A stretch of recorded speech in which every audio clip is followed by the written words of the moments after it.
شكرا لكم جزيلا. بسم الله والصلاة والسلام على من لا نبي بعده। আহ, আমরা গত ক্লাসে যেটা আলোচনা করতেছিলাম সেটা ছিল আমরা কোম্পানির শেয়ার বা ক্যাপিটাল গেইনের জন্য শেয়ার ক্রয় বিক্রয় করা যাবে কিনা সে সম্পর্কে আলোচনা করতে গিয়ে আমরা এই আলোচনা পর্যন্ত আসছিলাম যে স্পেকুলেশন বা অনুমান ভিত্তিক লেনদেন সেটা কি আসলে হারাম কিনা নাকি জায়েজ। কারণ মূলত এই শেয়ার বিজনেস বা ক্যাপিটাল গেইনের জন্য শেয়ার ক্রয় বিক্রয়ের ক্ষেত্রে অনুমান ভিত্তিক ক্রয় বিক্রয়টাই বেশি চলে। এজন্য এটা আসলে জায়েজ কিনা সে ব্যাপারে আমরা আলোচনা করতেছিলাম। এখানে বলা হচ্ছে একটা কথা যদিও প্রসিদ্ধ হয়ে গেছে যে আন্দাজ বা অনুমান ভিত্তিক লেনদেন, আহ, যেটাকে স্পেকুলেশন বলে, এটা মৌলিকভাবে হারাম। আসলে এই ধারণাটি ভুল। অনুমান হলো কোনো বস্তুর মূল্য কোন মূল্যর বস্তুর মূল্য বৃদ্ধি পাচ্ছে, কোন বস্তুর মূল্য কমছে এই জরিপ চালানো। যার মূল্য কমে যাওয়ার আশঙ্কা হয় তা বিক্রি করে দেওয়া এবং যার মূল্য বৃদ্ধি পাওয়ার সম্ভাবনা থাকে তা রেখে দেওয়া, এটা মৌলিকভাবে নিষিদ্ধ নয়। তবে এ- এ- এটা তো প্রত্যেক ব্যবসায়ের মধ্যেই হয়ে থাকে। নিষিদ্ধ হলো ক্রয় বিক্রয়ের শরআই শর্তসমূহ রক্ষা না করা। যেমন অমালিকানা বস্তু বা অদখলকৃত বস্তু বিক্রি করা, অথবা আহ, জুয়ার আকৃতি ধারণ করা। জুয়া হয় দুটি বিষয় মিলে: এক, এক পক্ষ থেকে প্রদেয় নির্ধারিত হওয়া, অপর পক্ষ থেকে আনুমানিক হওয়া। দ্বিতীয় হলো যার পক্ষ থেকে প্রদেয় আদায় হয়ে গেছে তার অর্থ দুটি বিষয়ের মধ্যে আবর্তিত হবে। আর হয় এই অর্থ নিজেই চলে যাবে, নয়তো আরো অর্থ টেনে আনবে। এই ব্যাখ্যার আলোকে শেয়ার ক্রয় বিক্রয়ের উপর চিন্তা করলে নিম্নলিখিত বিষয়গুলো সামনে আসে। পূর্বে আলোচনা করা হয়েছে কোনো কোম্পানির অস্তিত্ব লাভ করার পূর্বে স্টক এক্সচেঞ্জে তার লিস্টিং হয়ে যায়। আমরা স্টক এক্সচেঞ্জ সম্পর্কে আমাদের যে ক্লাস ইউটিউবে দেওয়া আছে সেখানে আপনারা বিস্তারিত ধারণা পাবেন। আচ্ছা, বলা হচ্ছে যে আহ, একটা কোম্পানি সাধারণত স্টক এক্সচেঞ্জে কোম্পানি প্রতিষ্ঠার আগেই লিস্টিং হয়ে যায়। এরপর এরপর প্রভিশনালি লিস্টেড কোম্পানি শেয়ার, এরূপ কোম্পানির শেয়ার বিক্রয়ে জায়েজ নেই। অর্থাৎ যেগুলো প্রভিশনালি লিস্টেড কোম্পানি থাকে, যেগুলো এখন আপকামিং কোম্পানি, এখনো এটার কোনো মৌলিক কোনো ভিত্তিই নেই, কোনো তারা জমি ক্রয় করে নাই, কোনো অফিস ক্রয় করে নাই, তাদের কোনো সম্পত্তি নেই, এই জাতীয় কোম্পানিগুলোর আসলে মালিকানায় শেয়ার ক্রয় বিক্রয় করা যায় না। আচ্ছা, কারণ শেয়ার বিক্রি মূলত কোম্পানির সম্পত্তি বিক্রি, এই ক্ষেত্রে এখনো কোম্পানির মালিকানায় কোনো সম্পত্তি অর্জিত হয়নি। সুতরাং এটা অমালিকানা বস্তুর বিক্রি, যা জায়েজ নেই। কার্যত এরূপ শেয়ারের ক্রয় বিক্রয় স্টক এক্সচেঞ্জে হয়। এরূপ দৃষ্টান্ত বর্তমানে রয়েছে। একটি কোম্পানি অস্তিত্ব লাভের পূর্বে তার 10 টাকা শেয়ার 180 টাকা পর্যন্ত বিক্রি হয়েছে। এরকম দৃষ্টান্ত আছে। তো আসলে এ জাতীয় যদি হয় তাহলে আহ এই ক্রয় বিক্রয় জায়েজ হবে না। ফিউচার সেলস, এখানে আরেকটা টার্ম যেটা আমরা গত ক্লাসেও গত অন্য একটা ক্লাসে আলোচনা করেছিলাম। ফিউচার সেলস অর্থাৎ শেয়ারের এরূপ ক্রয় বিক্রয় যেখানে শেয়ার নেওয়া বা দেয়া উদ্দেশ্য নয়, কেবল লাভ লোকসান সমান করে মুনাফা অর্জন উদ্দেশ্য। এটাও শারীরিকভাবে জায়েজ নেই। ফিউচার সেলস সম্পর্কে আমরা এর আগে আলোচনা করেছি বিস্তারিত, সেখানে আপনারা দেখতে পাবেন ফিউচার সেল কাকে বলে। এটা শারীরিকভাবে না জায়েজ। অগ্রিম ক্রয় বিক্রয়, যাতে আহ, বিক্রয় ভবিষ্যতের সাথে সংযুক্ত করা হয়, এটাও শরীয়তের দৃষ্টিতে জায়েজ নেই। কারণ বিক্রিকে ভবিষ্যৎকালের সাথে সংযুক্ত বা সম্পৃক্ত করা সকল ফুকাহায়ে কেরামের মতেই না জায়েজ। তবে আহ ভবিষ্যতে বিক্রির প্রতিশ্রুতি দেয়া যেতে পারে, কিন্তু সময় আসলে স্বাভাবিক বিক্রি স্বাভাবিক সময় সম্পাদন করতে হবে। আহ এরপরে শেয়ার নগদ ক্রয় বিক্রয় জায়েজ, পুঁজি বিনিয়োগের নিয়তে হোক বা বিক্রি করে মুনাফা অর্জনের নিয়তে হোক। নগদ কেনা বেচায়ও ব্যবস্থাপনা সংক্রান্ত অপারগতা এর কারণে শেয়ার হাতে আসতে 1 থেকে 3 সপ্তাহ সময় বিলম্ব হয়। নগদ বিক্রি হয়ে যাবার পর শেয়ার হস্তগত করার আগে তা বিক্রি করা জায়েজ আছে কি না, এই মশালার উপর ভিত্তি এ, এই মশালার ভিত্তি এর উপর যে বিক্রি দখলের আগে কি না, অর্থাৎ নগদ বিক্রি তো জায়েজ, এটা আমরা জানি। অগ্রিম বিক্রি জায়েজ আছে কিনা এটা আমরা যদি খেয়াল করি, বলতেছে যে অগ্রিম বিক্রিটা আহ দখলের আগে নাকি দখলের পরে সে ব্যাপারে আমরা আগে খেয়াল করতে হবে। যদি বিক্রি দখল করার আগেই হয় তাহলে জায়েজ নেই, অন্যথায় জায়েজ আছে। যদি অগ্রিম বিক্রি ঠিক আছে, তবে জিনিসটা আহ আগে নিজে হস্তগত করে তারপর বিক্রি করে তাহলে জায়েজ আছে, অন্যথায় জায়েজ হবে না। উম এটা দখলের পূর্বে না পরে বিক্রিতা নির্ধারণ করার জন্য আগে জানতে হবে শেয়ারের দখল বলা হবে কোন জিনিসকে। যেমন উপরে আলোচনা করা হয়েছে, শেয়ার মূলত কোম্পানির মালিকানাধীন সম্পত্তির মধ্যে আনুপাতিক অংশীদারিত্বের নাম, আর শেয়ার সার্টিফিকেট মূলত এই অংশীদারিত্বের লিখিত দলিল। সুতরাং বিক্রয়যোগ্য বস্তু লিখিত দলিল নয়, আহ, বরং কোম্পানির মালিকানাধীন সম্পত্তির একটি যৌথ অংশ। এই যৌথ অংশ বিক্রি পূর্ণ হওয়া মাত্রই ক্রেতার দিকে স্থানান্তরিত হয়ে যায়। যেহেতু এটা যৌথ অংশ, তাই এর উপর বাহ্যিক দখল সম্ভব নয়। সুতরাং তার মধ্যে কৃত্রিম দখলই গ্রহণযোগ্য হওয়া উচিত। এখন দুটি অবস্থা হলো, হয় এটা বলতে হবে কৃত্রিম দখল তখনই হবে যখন সার্টিফিকেট হাতে আসবে, অথবা বলা হবে যখন সে যৌথ অংশ ক্রেতার জামানতে আসবে তখন কৃত্রিম দখল মনে করা হবে। এই বিষয়টি স্থির করার জন্য দখল পূর্ব বিক্রির স্বরূপ জানা জরুরি। দখল পূর্ব বিক্রির উপর নিষেধাজ্ঞার দুটো কারণ: এক, দখলের আগে বিক্রিত বস্তু হস্তান্তরযোগ্য হয় না, সুতরাং এটা নিশ্চিত নয় যে বিক্রেতা অবশ্যই ক্রেতাকে বিক্রিত বস্তুর দখল বুঝিয়ে দিতে পারবে। এটি একটি ধোঁকা মাত্র, এই কারণে বিক্রি জায়েজ নেই। বিক্রির বহু অবস্থা এমন আছে যার মধ্যে এই ধোঁকার কারণ পাওয়া যায় না।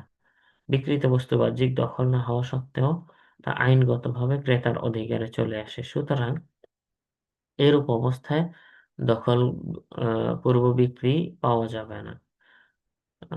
দুই, দখল পূর্ব বিক্রি নিষিদ্ধ হওয়ার দ্বিতীয় কারণ হলো দখলের পূর্বে বিক্রিত বস্তু বিক্রেতার জামিনে আসে না। আর রিবহু মা লাম ইয়াদমিন, আহ, অর্থাৎ যার জামিন হয়নি তার থেকে লাভ হাসিল করাও জায়েজ নেই। অতএব যেখানে বাহ্যিক দখল হয়নি কিন্তু ক্রেতার আইনগত দখল প্রতিষ্ঠিত হয়ে গেছে, অর্থাৎ বিক্রিত পণ্য থেকে উপকৃত হওয়া বিষয়টা ক্রেতার অধিকার এসে গেছে, তার জামিনও প্রতিষ্ঠিত হয়ে গেছে, সেখানে তার বিক্রি করা জায়েজ হবে।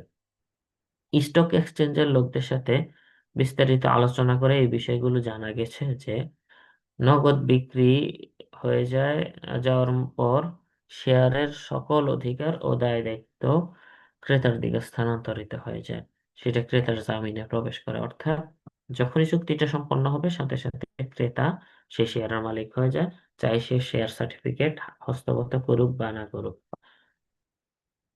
সুতরাং নগদ বিক্রি হয়ে যাওয়ার পর শেয়ারের উপর বাহ্যিক দখলের পূর্বে যদি কোনো দুর্ঘটনায় কোম্পানি সম্পূর্ণ ধ্বংস হয়ে যায়, তাহলে ক্ষতি মনে করা হবে ক্রেতার, স্টক এক্সচেঞ্জ বিক্রেতাকে টাকা প্রদান করিয়ে দিবে। এরূপভাবে দখলের পূর্বে ডিভিডেন্ড বন্টন হলে কোম্পানি বিক্রেতার নামেই ঠিকই মুনাফা জারি করবে, কারণ কোম্পানির রেকর্ডে এখন পর্যন্ত বিক্রেতার নামই লিপিবদ্ধ আছে, কিন্তু কারবারি রীতিনীতি অনুযায়ী সে শেয়ারের সাথে মুনাফাও ক্রেতাকে প্রদান করে দিতে বাধ্য। এসব কথা দ্বারা বোঝা গেল আহ বাহ্যিক দখলের পূর্বেও শেয়ার ক্রেতার জামিনে চলে আসে। এখন শুধু শেয়ারের মালিকানার লিখিত প্রমাণপত্র ক্রেতার হাতে আসা বাকি থাকে। আর শুধু এতটুকু ব্যাপার নিয়ে এটা দখল বাধাগ্রস্ত হয় না। এই অবস্থার দাবি হলো সার্টিফিকেট হস্তগত হওয়ার আগে শেয়ারের বিক্রি জায়েজ হবে। কিন্তু অন্যদিকে যদি চিন্তা করা হয়, প্রত্যেক বস্তুর দখল প্রক্রিয়া প্রচলিত রীতি দ্বারা নির্ধারিত হয়, আর প্রচলিত রীতি অনুযায়ী শেয়ারের দখল পাওয়া গেছে তখনই মনে করা হয় যখন সার্টিফিকেট হাতে আসে। সুতরাং জায়েজ না হওয়ার হুকুম দেওয়া উচিত। বিশেষত এখানে ফটকাবাজি কারবারের প্রতি উদ্বুদ্ধ করানো হতে পারে। সুতরাং এ বিপরীতে বর্তমান ঢাকায় সতর্কতা হলো সার্টিফিকেট না হওয়ার আগে অগ্রিম বিক্রি না করা। দেখেন, এখানে মৌলিক মশলা যেটা, শেয়ার সার্টিফিকেট হাতে পাওয়ার পর শেয়ার অন্যত্র বিক্রি করা এটা জায়েজ। এটা নিয়ে কোনো সন্দেহ নেই। তবে শেয়ার সার্টিফিকেট হস্তগত হওয়ার আগে কেউ যদি শেয়ার বিক্রি করে, সেটা মাসলাহাতান সেটাকে জায়েজ বলা যেতে পারে, সে বিক্রি। আহ, তবে সেটা অনুত্তম। এরপরে আসেন, মোটামুটি আমরা শেয়ার ক্রয় বিক্রয় সম্পর্কে যে মাসালা পড়ছি, এখানেই মোটামুটি সেই মাসালাগুলো শেষ হচ্ছে। এবং শর্তগুলো এই ক্লাসে কিছু বলা হয়েছে, এর আগের ক্লাসে কিছু বলা হয়েছে।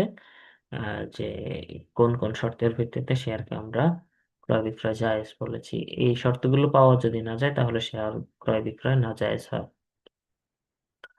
এরপর আসেন শেয়ারের উপর জাকাত। কোম্পানি শেয়ারের উপর জাকাতের কি হুকুম, এ ব্যাপারে তিনটি বিষয় উল্লেখযোগ্য। কোম্পানি হিসেবে কোম্পানির উপর আহ, জাকাত ওয়াজিব নয়। এর ভিত্তি ভিত্তি হচ্ছে খালতাতুশ শুয়ু এর মাসালার উপর। ইমাম ত্রয় রাহিমাহুল্লাহ খালতাতুশ শুয়ু গ্রহণ করে এবং সমষ্টির উপর জাকাতে ওয়াজিব হয়। আর ইমাম শাফি রহমতুল্লাহ আলাই এর বক্তব্য হচ্ছে খালতাতুশ শুয়ু এর গ্রহণযোগ্যতা কেবল মুক্তভাবে বিচরণকারী পশুর ক্ষেত্রেই নয়, বরং ব্যবসায়িক পণ্যের মধ্যেও রয়েছে। এই কারণে তাদের মতে কোম্পানির উপর জাকাত ওয়াজিব হবে। যদিও কোম্পানি কোনো মুকাল্লাফ বা নির্দেশিত ব্যক্তি নয়, জাকাত একটি ইবাদত যা মুকাল্লাফের উপর ওয়াজিব হয়। কিন্তু শাফিঈদের মূলনীতি হলো জাকাত মানুষের উপর নয় বরং সম্পদের উপর ওয়াজিব হয়। এই কারণে তাদের মতে নাবালেগের সম্পত্তিও জাকাত ওয়াজিব হয় অথচ সে মুকাল্লাফ নয়। সুতরাং তাদের মতে কোম্পানির উপর জাকাত ওয়াজিব, কিন্তু শেয়ারের মালিকের উপর জাকাত ওয়াজিব নয়।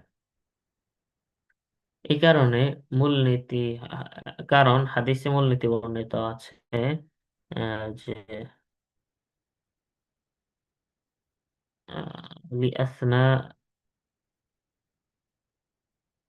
লা সানা ফিল ইসলামী, বলা হচ্ছে সম্পদে আহ, দুবার জাকাত ওয়াজিব হয় না।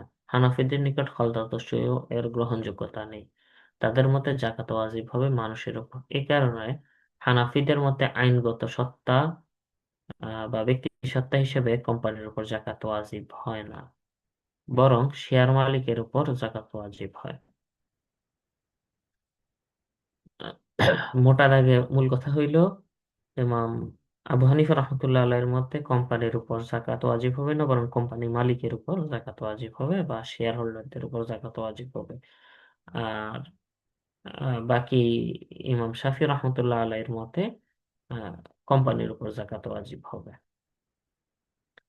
এরপর আসেন দুই, শেয়ারের জাকাত কোন হিসাবে প্রদান করা হবে। এক্ষেত্রে দুটি বিষয় বিবেচ্য। প্রথমত, শেয়ারের মূল্য তিন রকম হয়ে থাকে। এক হলো ফেস ভ্যালু অর্থাৎ সার্টিফিকেটের লিখিত মূল্য, আর এক হলো মার্কেট ভ্যালু অর্থাৎ বাজার মূল্য যার উপর বাজারে শেয়ার বিক্রি করা হয়। এরপর গ, ব্রেকআপ ভ্যালু অর্থাৎ কোম্পানি যদি বিলুপ্ত করা হয় তাহলে সেক্ষেত্রে শেয়ার মোকাবেলায় কোম্পানির সম্পত্তির যে অংশ আসবে তাই ব্রেকআপ ভ্যালু বলে। এই তিন ধরনের মূল্যের মধ্য থেকে কোন মূল্যের উপর জাকাত ওয়াজিব হবে। যদি কোনো কোম্পানির ব্রেকআপ ভ্যালু সহজে জানা সম্ভব হয় তাহলে আহ, সম্ভবত জাকাতের আহ, এই হিসেবের ভিত্তি হওয়ার জন্য এটাই সর্বাধিক উপযুক্ত। কিন্তু ব্রেকআপ ভ্যালু নির্ধারণ করা স্বাভাবিকভাবে খুব কঠিন। সাধারণত অংশীদারদের জন্য জানা আরো কঠিন। সাধারণ অংশীদার যারা বা সাধারণ শেয়ার হোল্ডার যারা থাকে তারা এটা জানা অনেকটাই কঠিন।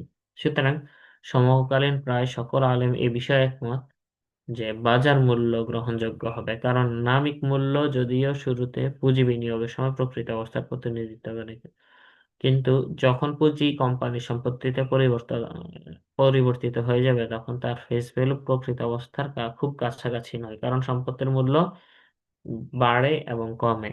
মার্কেট ভ্যালুতে সম্পত্তি ছাড়া অন্য উপাদান প্রভাব ফেললেও সেটা প্রকৃত অবস্থার খুব বেশি কাছাকাছি থাকে। উম, তাহলে এটা আমরা বুঝতে পারি যে আহ, একটা শেয়ার কেনার পর যখন হিসাব করা হবে জাকাত হিসাবের সময় মৌলিকভাবে মার্কেট ভ্যালুটা যাচাই করা হবে। এই শেয়ারের মার্কেট ভ্যালু কত আছে সেটার উপর জাকাত আসবে। দ্বিতীয় বিবেচ্য বিষয় হলো শেয়ার কোম্পানির যাবতীয় সম্পত্তির মধ্যে আনুপাতিক হারে মালিকানার প্রতিনিধিত্ব করে। কোম্পানির কিছু সম্পত্তি হয় জাকাত প্রদানযোগ্য, যেমন নগদ অর্থ, ব্যবসায়িক পণ্য ইত্যাদি। আবার কিছু জাকাত প্রদানযোগ্য নয়, যেমন বিল্ডিং, যন্ত্রপাতি ইত্যাদি। শেয়ারের জাকাত আদায় করতে জাকাতযোগ্য ও অযোগ্য মালের মধ্যে পার্থক্য করা হবে কিনা এ ব্যাপারে ফকিহদের দুটি অভিমত আছে। এক, মিশরের শেখ আবু জোহরা মরহুমের অভিমত হলো শেয়ার নিজে ব্যবসায়ের উপাদান হয়ে গেছে, এই কারণে তার পুরো মার্কেট ভ্যালুর উপরই জাকাত দিতে হবে। কি পরিমাণ সম্পত্তি জাকাতযোগ্য আর কি পরিমাণ সম্পত্তি জাকাতযোগ্য নয় তা অনুসন্ধানের কোনো প্রয়োজন নেই। আর অন্যান্য ওলামায়ে কেরামের অভিমত হলো শেয়ার শেয়ার যেহেতু কোম্পানির সম্পত্তির মধ্যে মালিকানার প্রতিনিধিত্ব করে, তাই সম্পত্তির জাকাতযোগ্য হওয়া এবং জাকাতযোগ্য না হওয়ার অনুসন্ধান করা যেতে পারে। আমি অর্থাৎ এই কিতাবের লেখক তকি ওসমানী হাফিজাহুল্লাহ, মুফতি তকি ওসমানী হাফিজুল্লাহ, তিনি বলতেছেন যে এই দুটি অভিমতের মধ্যে হতে এভাবে সমন্বয় বিধান করেছি যে যদি কোনো ব্যক্তি কোম্পানির মুনাফায় অংশগ্রহণ করার জন্য শেয়ার নেয়, তাহলে তাকে ব্যবসায়ের উপাদান হিসেবে গণ্য করা কঠিন। এক্ষেত্রে অবকাশ আছে। যদি কারো পক্ষে জাকাতযোগ্য এবং জাকাত অযোগ্য সম্পত্তির অনুসন্ধান সম্ভব হয়, তাহলে সে অনুসন্ধান করে জাকাতযোগ্য সম্পত্তির জাকাত প্রদান করবে। আর যে ব্যক্তি এ বিষয়টা অনুসন্ধান করতে পারবে না, সে সতর্কতামূলক বাজার মূল্যের পুরোটার উপরেই জাকাত প্রদান করবে। আর যদি কেউ শেয়ার ব্যবসায়ের বা ক্যাপিটাল গেইনের এবং ভবিষ্যতে বিক্রি করে মুনাফা অর্জনের উদ্দেশ্যে ক্রয় করে, তাহলে ব্যবসায়ের পণ্য হিসেবে গণ্য হবে, কারণ সে যেন কোম্পানি সম্পত্তির একটি আনুপাতিক অংশ পরে বিক্রির জন্য ক্রয় করেছে, তাই পূর্ণ মূল্যের উপর জাকাত ওয়াজিব হবে। অর্থাৎ কেউ যদি শেয়ার হোল্ডার হওয়ার জন্য ক্রয় করে, তাহলে সে যদি চায় আহ, জাকাত দিতে হবে না এমন সম্পত্তিকে হিসাব করে বাদ দিয়ে শুধু জাকাতযোগ্য সম্পত্তি থেকে শেয়ারের জাকাত দিবে। আর যদি সে আহ, শুধু ব্যবসায়ের উদ্দেশ্যে শেয়ার ক্রয় করে, তাহলে শেয়ারকে একটা ব্যবসায়িক পণ্য হিসাবে ধরে পরিপূর্ণটার উপরই সে জাকাত দিতে হবে। সেক্ষেত্রে সে আহ, জাকাতযোগ্য না এমন সম্পত্তিকে সে আলাদা করে বাইর করতে পারবে না। সেই আহ, অনুমতি তাকে দেওয়া হয় নাই। এরপরে আসেন, আহ, বলা হচ্ছে ফিকহি মূল নীতি হলো কারো উপর ঋণ থাকলে ঋণ বাদ দিয়ে বাকি সম্পদের উপর জাকাত ওয়াজিব হয়।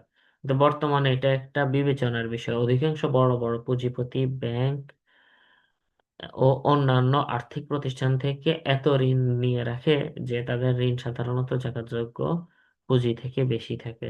সাধারণত অবস্থা এমন হয়, যদি তাদের ঋণ বাদ দেওয়া হয় তাহলে তাদের উপর জাকাত ওয়াজিব হওয়া তো দূরের কথা, বরং কখনো কখনো তারা জাকাত পাওয়ার যোগ্য হিসাবে সাব্যস্ত হয়। এ ব্যাপারে প্রস্তাব করা হয় যে মেশিনারির উপর জাকাত সাব্যস্ত করা যেতে পারে, কিন্তু মেশিনারিকে জাকাতের মাল সাব্যস্ত করা যায় না, বিধায় একথা গ্রহণযোগ্য নয়। এটা নয় দ্বারা স্বীকৃত। এর সঠিক সমাধান হলো জাকাত থেকে ঋণ বাদ দেওয়া ফুকাহে কেরামের সর্বসম্মত অভিমত নয়। হানাফি ও হাম্বলীদের মতে ঋণ বাদ হয়, শাফিঈদের মতে বাদ হয় না। আর মালিকীদের মতে নগদ অর্থের বেলায় বাদ হয়, কিন্তু অনগদ সম্পত্তির বেলায় বাদ দেওয়া হয় না। এই ব্যাপারে তকে ওসমানী হাফিজুল্লাহর একটা ক্ষুদ্র অভিমত হলো যে দেখতে হবে যে ঋণ গ্রহণ করা হয়েছে সেটা কোথায় ব্যয় করা হয়েছে। যদি ঋণ দ্বারা এমন বস্তু ক্রয় করা হয় যা নিজে জাকাতযোগ্য, তাহলে ঋণ জাকাত থেকে বাদ যাবে। আর যদি ঋণ দ্বারা এমন বস্তু ক্রয় করা হয় যেটা জাকাতযোগ্য নয়, তাহলে এই ঋণ বাদ যাবে না। যেমন ঋণের ব্যাপারে মালিকী ও শাফিঈদের বক্তব্যের উপর আমল করা হবে এই ক্ষেত্রে, এমন ঋণের ব্যাপারে। এরপরে আসেন, এই সিদ্ধান্ত নেওয়ার পর হাফেজ মারদিনী রহমতুল্লাহ আলাইহির গ্রন্থ আল জাওহারুন নাকিতে নজর পড়লো, আহ, নজরে পড়লো ইমাম মালিক রহমতুল্লাহ আলাইহির বক্তব্য এর কাছাকাছি। তিনি বলেন, ইন ইন কানা ইনদাহু উরুদ আহ, আহ, তাফা বিদাইনিহি আলাইহি যাকাতুল আইনি। আল জাওহারুন নাকি হাশিয়াতুল বাইহাকি এর 149 নম্বর পৃষ্ঠার মধ্যে আছে। আচ্ছা, দেখেন, অর্থাৎ যদি তার কাছে পণ্যদ্রব্য থাকে যা ঋণকে পরিবেষ্টন করে, তাহলে তার উপর নগদ টাকার জাকাত ওয়াজিব হবে। তো মোটামুটি এখানে একটা বিস্তারিত আলোচনা হইল যে ঋ- যেটা আমরা বুঝলাম সেটা হলো যে ঋণ যদি সে এমন কোনো খাতে ব্যয় করে যেটা জাকাতযোগ্য সম্পদ, সেক্ষেত্রে ঋণকে আহ, বাদ দিয়ে এরপর হিসাব করতে হবে। মনে করেন আবার একজন শেয়ার হোল্ডার এমন কোম্পানির শেয়ার কিনলো যে কোম্পানির 25% সম্পত্তি ঋণের উপর, তাহলে সে এই সম্পদ থেকে 25% বাদ দিয়ে এরপর হিসাব করতে পারবে। আর যদি সেই ঋণের টাকাটা জাকাতযোগ্য নয় এমন সম্পত্তিতে ব্যয় করা হয়, তাহলে সে সেই 25% বাদ দিয়ে জাকাতের হিসাব করার আহ, অনুমতি তার নাই। এটা হলো মোটা দাগে ফাতোয়া। এরপরে আসেন মোটামুটি, তো এই ঋণ সম্পর্কে বিস্তারিত আলোচনা গেল, এবং এর মাধ্যমে শেয়ারের উপর জাকাতের আলোচনা শেষ হয়। এরপর আসেন অর্থ ব্যবস্থা বা মনিটারি সিস্টেম। এখান থেকে নিয়ে আমাদের মূল আলোচনা, একটা গুরুত্বপূর্ণ আলোচনা শুরু হবে, সেটা আমরা আগামী ক্লাস থেকে করব। এই মনিটারি সিস্টেম নিয়ে আলোচনার মধ্যে আমাদের সুদ, রিবা, এরপরে ঘুষ, এরপরে আমাদের বর্তমান অর্থনৈতিক ব্যবস্থার মধ্যে ব্যাংকিং, বিমা, এরপরে এ জাতীয় আর্থিক যত প্রতিষ্ঠান আছে সেগুলো সম্পর্কে আলোচনা করা হবে। এটা অত্যন্ত গুরুত্বপূর্ণ আলোচনা, যেটা আমরা আগামী ক্লাস থেকে শুরু করব। এবং এর মাধ্যমে আমরা জানতে পারবো যে প্রচলিত যে অর্থ ব্যবস্থা আছে সেটা কি আদৌ শরীয়ত সম্মত কিনা। যদি শরীয়ত সম্মত না হয় তাহলে কিভাবে সেটাকে শরীয়ত সম্পন্ন, হ্যাঁ, শরীয়ত সম্মত করা যায়। তো এই ব্যাপারগুলো নিয়ে আমাদের বিস্তারিত আলোচনা আমরা আগামী ক্লাসে করবো ইনশাল্লাহ। আজকের ক্লাসের আলোচনা এতটুকুই থাকলো। অর্থাৎ আমরা কোম্পানি ব্যবস্থা নিয়ে যে কয়টা ক্লাস করেছি সেই ক্লাসের ধারাবাহিকতা এখানে শেষ হচ্ছে, এবং শেয়ার ক্রয় বিক্রয়ের মাধ্যমে শেয়ারের উপর জাকাতের আলোচনার মাধ্যমে আমাদের সেই আলোচনা শেষ হচ্ছে। আগামী ক্লাস থেকে আমরা মনিটারি সিস্টেম বা অর্থ ব্যবস্থা নিয়ে আলোচনা করব। তো যারা আহ, আজকের ক্লাসে উপস্থিত ছিলেন সকলকে শুক্রিয়া জানাচ্ছি। আগামী ক্লাসে আমরা একসাথে আবার দেখা হবে সেই প্রত্যাশা ব্যক্ত করছি। আমি এখানে আজকের ক্লাস শেষ করছি। শুকরান লাকুম জাযীলান। আল্লাহ আপনাদেরকে উত্তম প্রতিদান দান করুক। মা আসসালামু ইলাল লিকা। জি, মুফতি সোহেল সাহেব আছেন?